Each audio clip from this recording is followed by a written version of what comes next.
Good morning and welcome to This Week in Missouri Politics. I'm Brittany Robbins, filling in for Scott Fawn. He is in Jupiter monitoring the Cardinals, and we are here keeping an eye on Missouri politics. We have a great panel this week. We have filmmaker now and State Representative Bruce Franks. Hey, how you doing? Thanks for joining us. Tribeca now, right, Yes. in April? It's going to be wild. Congratulations. Thank you. The legendary Jane Dueker, attorney. Yep, good to be here. Thanks for joining us. And former state rep Kathie Conway, friend of mine. Good to see you. Good to see you, Brittany. And the man who really needs no introduction, Mr. David Barklage, president of the Barklage Company.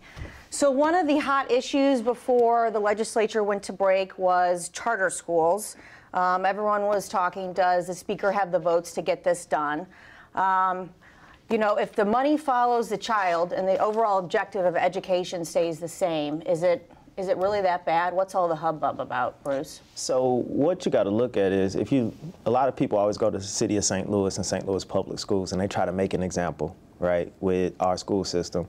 But charter schools is part of the reason why our school system is the way that it is. Charter schools came in before we were unaccredited. And when you got folks across the state saying, look, we don't want charter schools in the places where they're trying to expand them, then our job is to listen to those folks.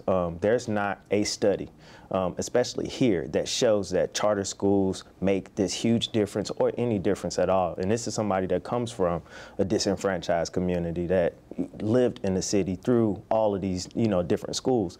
And so to think that charter schools is the answer instead of empowering those public schools like we did, like Art McCoy out at Jennings, right? If charter schools come into St. Louis County, they don't have the opportunity to build the way that they built and become this, kind of this model for rebuilding, So that's where I'm at on charter schools. Sure. So is choice not a solution to that, some of that disenfranchisement? So maybe it is, maybe it isn't, right? But we have to figure out what that looks like without taking away from our public schools, which have been the cornerstones of our community, right? We come in and we strip the schools of those kids. That population goes down. We're shutting schools down. In some instances, there is some cherry picking going on. I mean, you got all of these different instances that aid in our public schools being, in the condition that they are. And so that's something that we need to come together and talk about, but trying to shove charter schools down the throats of communities that don't want them. And then we got to look at where the charter schools are and who's actually pushing the charter schools. There's two separate set of folks, right? There's the folks that honestly believe in school reform, right? And then there are the folks that see this as a profit, as politics, as something to do. And the communities that charter schools are in are usually and predominantly black communities. And I don't have a group of folks, a group of parents coming to me saying, hey, push charter schools, expand charter schools. I got parents coming to me saying, how can we help our public schools? How can we empower our public schools and give them the resources that they need? David Barklage, is this a partisan issue, an urban versus rural issue, protect the state boards issue? What's going on here? What's the big debate about, do you think? Whatever it might be, it should be about the students. And, I think that it's a question of if you want to leave all students behind or give every student you can an opportunity. And 7 out of 10 of the best performing schools in St. Louis and Kansas City are charter schools. And so I think there is some studies that, both ways. I think we need to look at the information. I think that choice has to be there. I think the idea that the public school system is always going to be better run than a quasi or than a charter school is a misnomer. I think the idea that there's not motive of unions and other people that are invested in the public schools to keep the system where they is and trap children, is a misnomer as well. So I think it's a good debate to have. I think it is a debate that we need to really push both sides to look at the facts and see what's happening. Charter schools don't preclude anybody. I mean, whether you are special needs or any student, they're all welcome there. So I think the charter schools that fail are closed. The public schools that fail don't. And I think that it is the reason we're even having this conversation is because of the failure of the public schools in the first place. How we correct that, I think we need to be very confident in the fact that every day we are debating and not acting, we are leaving students behind an entire generation. So whatever the answer is on either side of the debate, I just hope we see action one way or the other. We see and then can measure results and then figure out the next steps. Sure. Kathie, this is an issue that ebbs and flows through the legislature. You're familiar with it. What are your thoughts? Ever since I was in the legislature, education, school funding, charter schools, ways to improve public schools had something coming through the House. I remember some years back when Normandy lost their accreditation, all of my district had Francis Howell, and a lot of the students wanted to come out there. The problem was they couldn't get the transportation, but they were so excited to be there. Charter schools may bring that same quality. I know that there could be a working relationship between the public schools that are showing progress, working with those that aren't, a mentoring program, here's what works, here's what doesn't. But I have to agree with David, we have to do something because it's just not fair to children to be limited by their zip code. So another important issue in St. Louis is a city-county merger. Lot to talk about this. We still don't have all the details. Labor weighed in this week with a donation to the Political Action Committee backing it. Jane, do you think from what you've seen, though, that this ends the issue that we're having of taxation by citation? Well, that is one of the big issues I see as a problem, is that there's a lot of municipalities that are not functioning well, and they've tried various things. We did Senate Bill 5. We've done various steps. I remember that there was a bill that passed that said there has to be certain conditions. To even exist as a municipality, you have to meet certain things. And then there were ways that they got around that. I mean, the problem is the region's not working. No one can say that we are killing it. We are not, and we have to do something to change the dynamic. Do I think that the proposal is perfect? Absolutely not. But I think the municipal structure is holding us back. It's holding us back in public safety. It's holding us back in just providing services. It's holding businesses back. When you come here, you don't want to go through 8 layers of whatever to try to figure out how to open, like a small business. We are not leading. We are following. We are losing population, which we haven't. That's in St. Louis County has never happened. So something has to change. There are things in here I really like. I do think that we have to have more regional leadership, economic development, all of that. And I think that does a lot of it. Do I think it's absolutely perfect? No. But if we don't do anything, we are going to be left behind. David, this week I think we found out that when it's all said and done, Pacific will be split in half. Part of Pacific now is in St. Louis County. The other half is in Franklin County. What's the message to get the collar counties on board, outstate Missouri on board? I know why in St. Louis County and St. Louis City we care. Why should someone care in Franklin County? There's a couple things, and I agree with Jane. I think that everybody sees there needs to be a structural change. There needs to be something to improve the area, because this is the economic engine of the state, and most people in St. Louis don't care what outstate thinks. Most people outstate don't understand what is going on in St. Louis, and that disconnect is holding our state back. We should be growing. We should be more like Tennessee and Texas, not like Illinois. But the fact is that when you talk about the region, I think you just sort of hit a key problem with this, is that St. Louis City and County is only 47% of the region. And the fact that we left the rest of the region out of the conversation, where clearly if you're looking forward to 10, 20 years, you would want to include that. And I think it's what is included and what is not is so problematic. I mean, we're talking about that the Constitution of the United States is 4,500 words. This amendment is 15,000 words. And the only way that they're going to be able to correct deficiencies, which they already had to pull it once and bring it back out 2 weeks later, is through a constitutional amendment process that takes 1 to 2 years for every fix they find as they're sort of moving forward. It eliminates half of the black leadership in the state overnight. It does a lot of dramatic things, and I guess I look at it as so many well-intended but things that have happened in the past, Obamacare, whatever, where you take hundreds of thousands of words where maybe a lot less could have been more impactful. It is the sort of the policymakers always want to redesign everything rather than try to build the fixes. I mean, there are a lot of other ways to fix this, and I think this is a over-complex situation that is going to, you're putting an unelected bureaucrat, you're taking away self-determination, you're not even giving people a local vote, which to me says a lack of confidence that the people here support it. And when you bring in a government and you don't have the support of the people, the next 10 years we're going to be fighting then those decisions, rather than when you bring it from the ground up and get the community involved in it, then the community accepts it and then you can move forward. St. Louis is going to spend the next 10 years debating this thing rather than addressing the economies and things that are going to be more important. I think the intent of this is good. I think the content of it is bad. Bruce, recently it's been pointed out that if people think consolidating or minimizing municipalities is the fix or the solution to St. Louis's next chance at greatness. They've got another thing coming. What do you think? So I absolutely agree. I do think we need to do something, and there are ways that we can merge and work together now without having a constitutional amendment, right? Without going through this process. But one thing I want to speak on is from the business aspect. The main thing I hear the business advocates say is it's going to make our city more attractive. It's going to make this region more attractive for businesses to come and flourish, and we're not going to be in the top 3, 4, 5, or 10 and when it comes to crime. Yeah, that's padding the numbers. The crime will still be here, right? And then we talk about black representation. Black representation will be gone. If this was such a good idea, how about we combine our school districts, right? How about we have an actual plan to, you know, get that same property value and some of those same resources that we have out at Lindbergh and Rockwood and all these other great schools to the city of St. Louis and make everything equitable. This wasn't equity, right? You can't create a plan for a community that you know nothing about. You haven't been in. St. Louis is a majority minority city or close to it.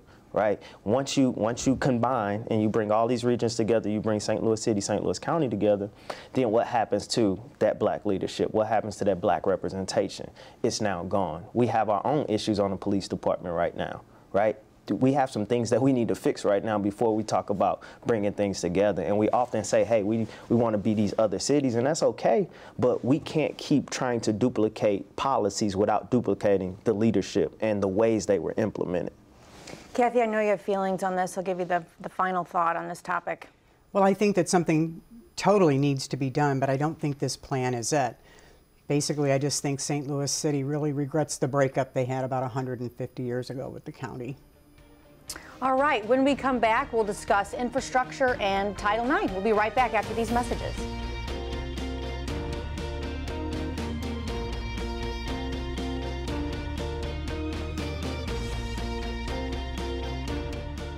For more than a century, the St. Louis Carpenters Union has shaped our communities. Through trusted alliances, we deliver skilled professional craftspeople while our business partners provide the kind of quality jobs that keep our economy humming. It's a blueprint that has worked since 1882. Turning Missouri into a right-to-work state stalls progress, wipes out jobs, and kills momentum. Right to work is wrong for everyone. Let's keep Missouri moving forward. Visit carpdc.org to learn more. Looking to get quality insurance at a price you can afford? Now you can, thanks to CFM Insurance. Select from our broad range of farm, home, and rental property coverage. Find an agent right in your local area, as CFM is represented by a network of 200 independent agencies throughout Missouri. For personal and dependable service from a company with a history of insuring the families of Missouri that dates back to 1869, visit WeInsureMissouri.com and find an agent near you today.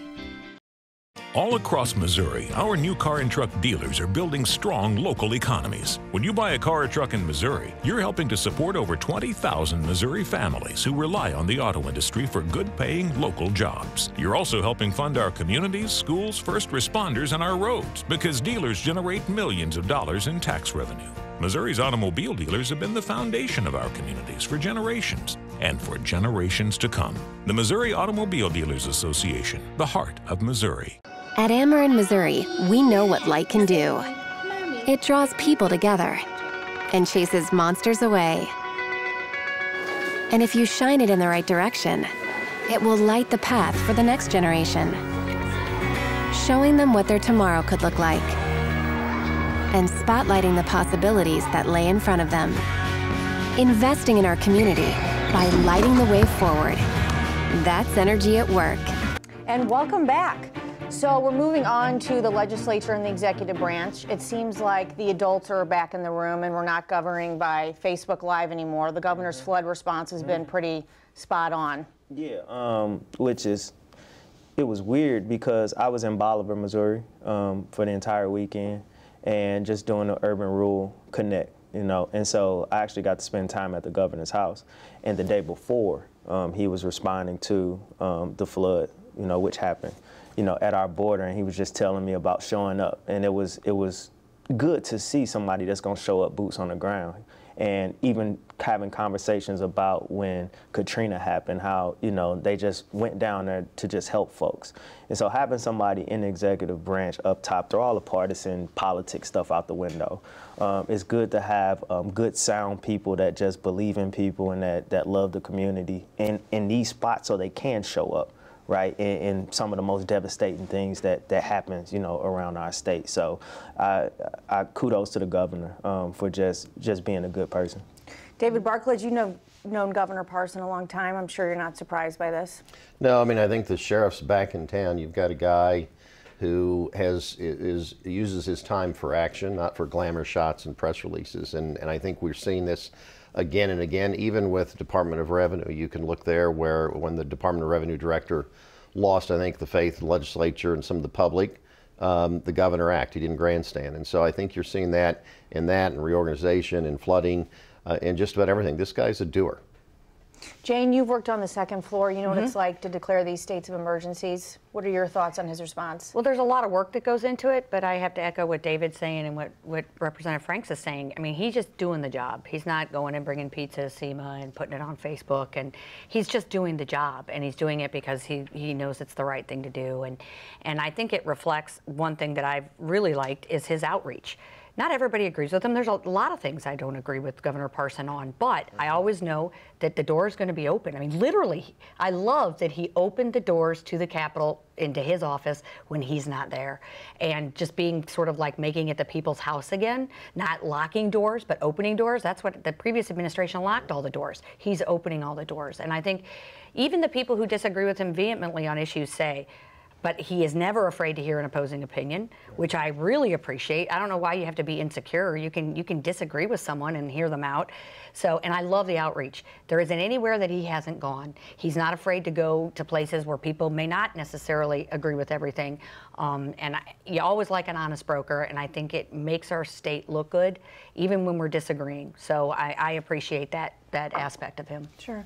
Kathie, another important issue that the governor is on top of is infrastructure. Last November, voters voted down the 10-cent tax increase on motor fuel. So he's announced that he wants to do $350 million in general revenue bonds to, fix our hundreds of 250 bridges, I believe, that are in grave condition.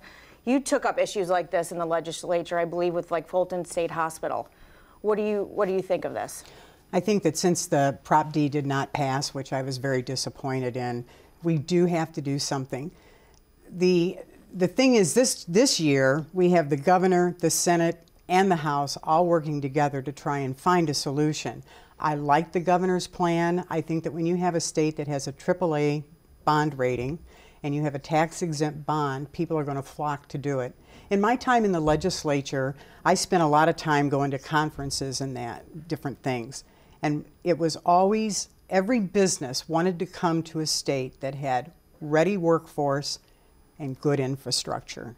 And these are the two key points the governor's hit on his entire time in office, and I couldn't agree more. I know the House has come up with $100 million out of general revenue every year to try and meet the need, but I think we need the money right away because of federal matching funds. If this is done the way the governor wants to do it, then we'll have the money right up front to fix the bridge at Rockport. And a lot of people don't know that $750 billion worth of commerce travels across that bridge each and every year. It's an important part of our infrastructure program. So even though I think the budget that the House presented is it's nice, but I don't think it comes anywhere close to matching what the governor wants to do. And I think the idea that they're going to come up with $100 million in general revenue every year it's not realistic, because they're just not. If the budget was, if we were overflowing in money, things would be a lot different.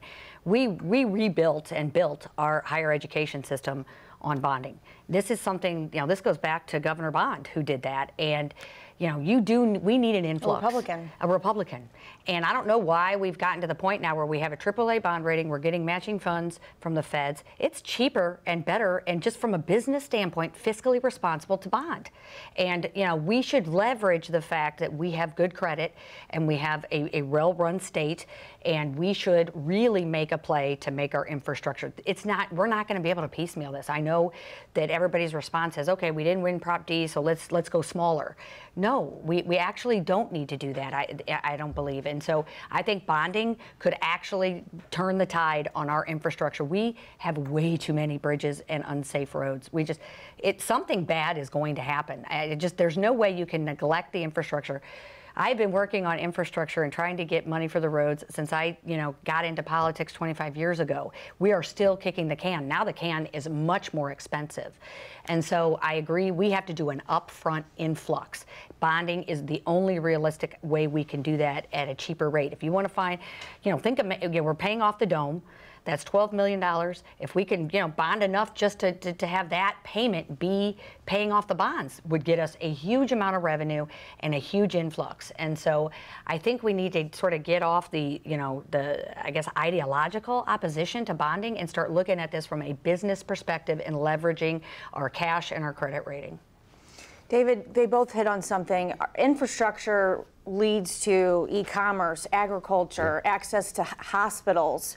Why is there such opposition to fixing our roads and bridges, do you think? I think we're in a transitional period, both of the Democratic Party and the Republican Party, about approach to issues. And, there has to be a balance. The old Democrat Party is about taxing their way through things. The old Republican Party is about cutting their way through things. And neither one of those ways are real leadership. It's about managing. And I think that's what you're trying to see, that you do see this governor doing. But in that regard, look at the math. You look at the math and cost savings of maintenance versus the low cost of bonding. You look at the math of what you're going to cost the economy and to every single consumer. Poor, wealthy, black, white, business owner, whatever.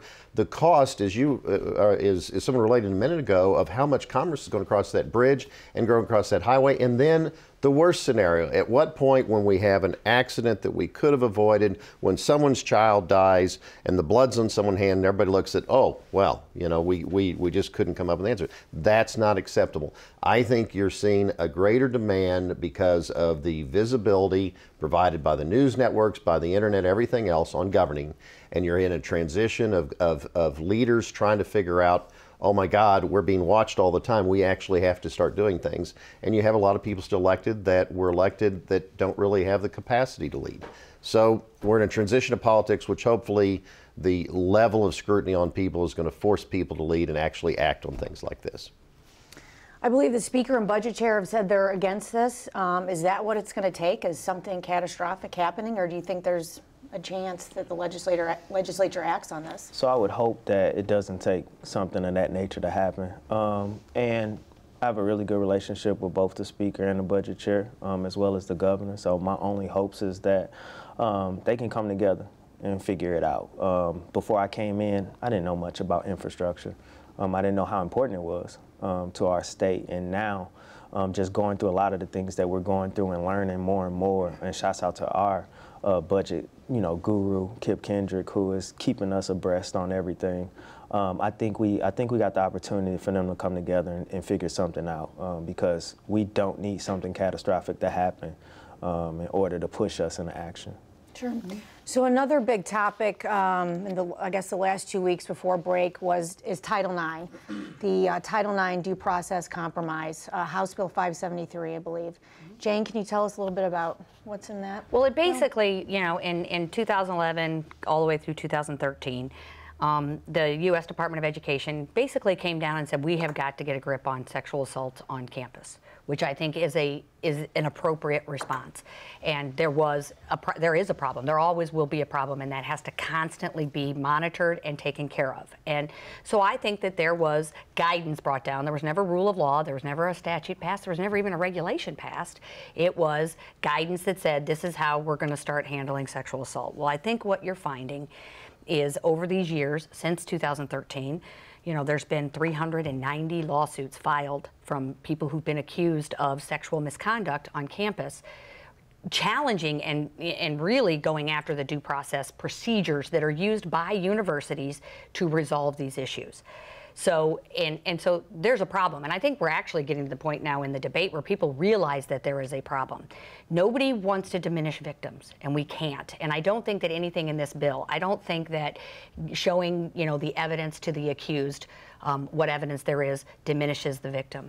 I don't think that, giving them an opportunity to, have a lawyer diminishes the victim. I think you can handle cross-examination. This bill allows for various ways to have a story tested. You have to test a story. I'm not saying you do it in a way that inhibits the victim, but there has to be, the fact finder has to be able to assess the credibility of the people involved. It cannot be sort of secondary where you have another person, where one person decides all of the facts. So I don't even think we're balancing it in favor of the victim, because if you don't give due process and the courts feel like they have to hear that, and they have to hear these cases, you're just redoing it, which doesn't do any good. So I think what people were trying to do, I think the initial bill, I think, the advocates and a lot of people did not like a lot of it, and people came together. I mean, I give people credit for saying, okay, we really need to come together and figure out a way to balance both.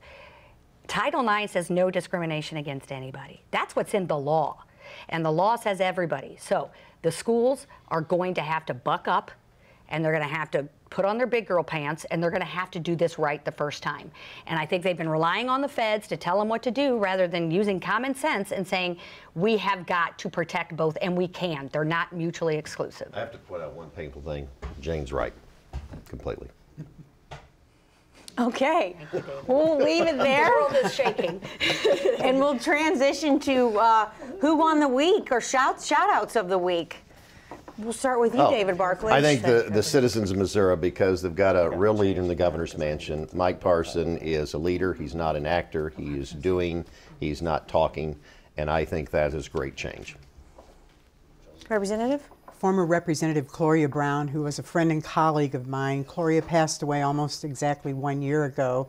Human trafficking was her topic. That was her subject, and she worked very hard to get those laws passed. On Monday in the House chamber, we're going to honor her by naming a part of Lindbergh that runs through her old district after her. So I'm very happy for her and her family. Bruce? Who Won the Week is the advocates against Title IX. They forced the conversation, they forced change to an existing bill. Folks made sure their voices were heard, and I think that's important to the process. And so that's who I think won at the end of the day. Jane? Former Senator Julie Justice, because I think she's going to be the next mayor of Kansas City, and I think she'll do a phenomenal job. Anybody in the world that can take on the criminal code and redo it and do it in a way, I mean, after years and years and years, it takes brains, it takes guts, it takes getting along with people, it takes all of those qualities, and I think those are qualities that she will bring, and so I hope she'll be the new mayor of Kansas City. All right, well, that's it for us. Scott Fawn should be back next week unless the DeWitts offer him a job as Cardinals mascot. I know Millie Jewell and Gus the Bus miss him. Thanks for joining us, and we will see you next week on This Week in Missouri Politics.